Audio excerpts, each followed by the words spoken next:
نیک لوگ اپنی اولاد کے لیے دعا کرتے ہیں، اور قرآن میں بھی اللہ نے اپنی اولاد کے حق میں دعا کرنے والوں کا تذکرہ فرمایا۔ ہنالک دعا زکریا ربہ قال رب ہب لی من لدنک ذریۃ طیبہ، کہ حضرت زکریا علیہ السلام نے اللہ سے دعا کی کہ اللہ اولاد دے۔ صرف اولاد دے دعا نہیں کی، بلکہ فرمایا ذریۃ طیبہ، کہ نیک صالح اولاد دے۔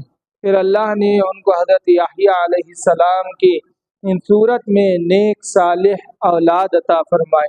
تو معلوم ہوا کہ اپنے بچوں کو نیک اور صالح بنانا، اپنی اولاد کو نیک اور صالح بنانا، یہ ہر والدین کی ذمہ داری ہے۔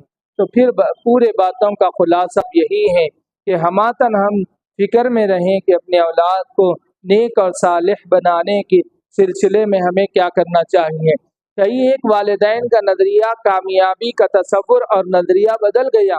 والدین یوں سمجھ رہے ہیں کہ ہمارے بچوں کی کامیابی دنیا کی کامیابی پر ہے۔ والدین یوں سمجھ رہے ہیں کہ ہمارے بچے اگر دنیا میں اچھا کمانے والے بن جائے تو وہ کامیاب ہے، اگر غریب ہے تو ناکام ہے۔ یہ تصور کو مٹانا بہت ضروری ہے۔ غریب اور امیری سے اولاد نیک اور صالح نہیں بن سکتی، بلکہ پیسوں کا کمانا، حلال روزی کا کمانا، یہ ایک نیکی کی بات ہے اور نیکی کا کام ہے، اس میں لگے رہنا چاہیے۔ مگر اس سے فیصلہ نہیں کیا جا سکتا کہ مال والی اولاد ہے تو کامیاب ہے، غریب اولاد ہے تو ناکام ہے۔ یہ تصور کو مٹانے کی بہت ضرورت ہے۔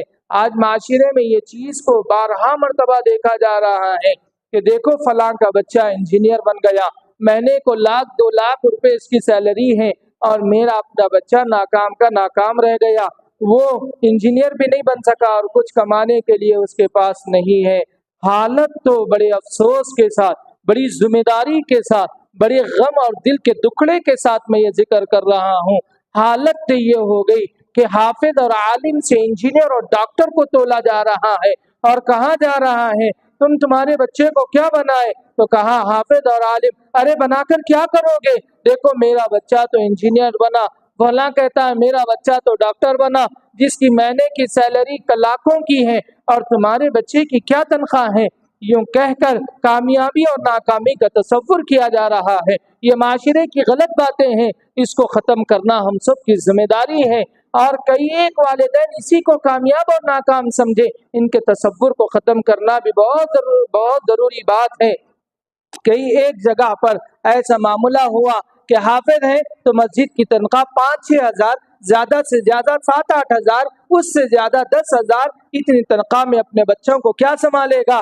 بلکہ یہ تو حافظ اور عالم بن کے، امام بن کے ناکام ہو گیا، اور دیکھو میرا اپنا بچہ انجینئر بنا، جہاں پر اس کی سیلری ہزاروں سے شروع ہوتی ہے اور آگے بڑھ کر اس کی لاکھوں پر سیلری جاتی ہے، اور تمہارا بچہ اتنا کمائے گا تو کیا کرے گا؟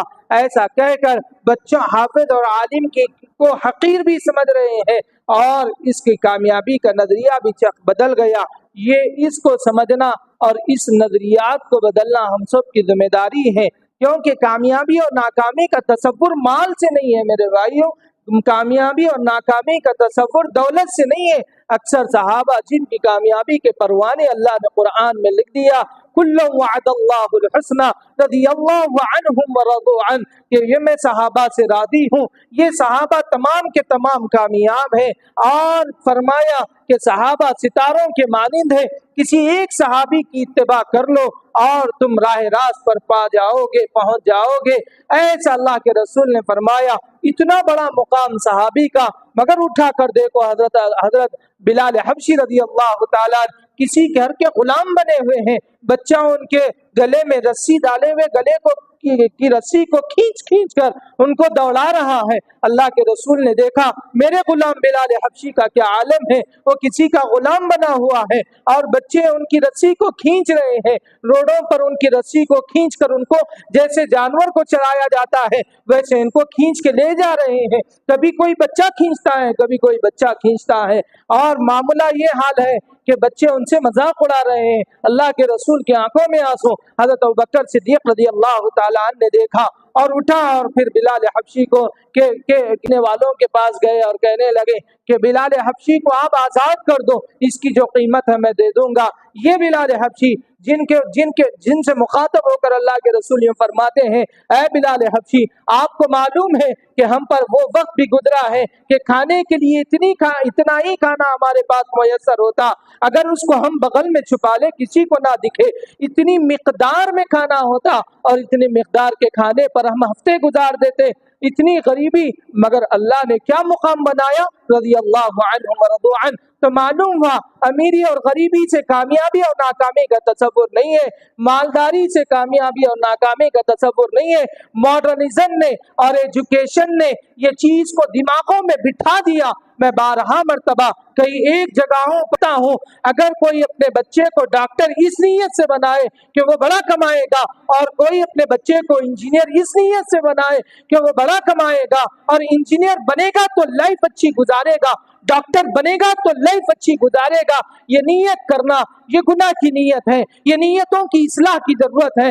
میں اپنے نظریات کو سامنے رکھ کر کہتا ہوں کہ یہ تو شرک کے قریب بھی ہے کہ بھئی زندگی کی خوشی اور غم کا مالک اللہ ہے۔ کوئی انجینئرنگ کی ڈگری کسی کو خوشی اور غم نہیں دے سکتی، اور زندگی کے غم اور خوشی کا مالک اللہ ہے۔ کوئی ڈاکٹریٹ کی ڈگری کسی کو خوشی اور غم کا معاملہ نہیں دے سکتی۔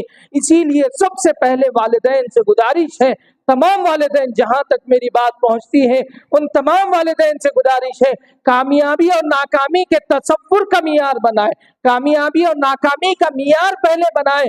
کامیاب کسے کہتے ہیں اور ناکام کسے کہتے ہیں؟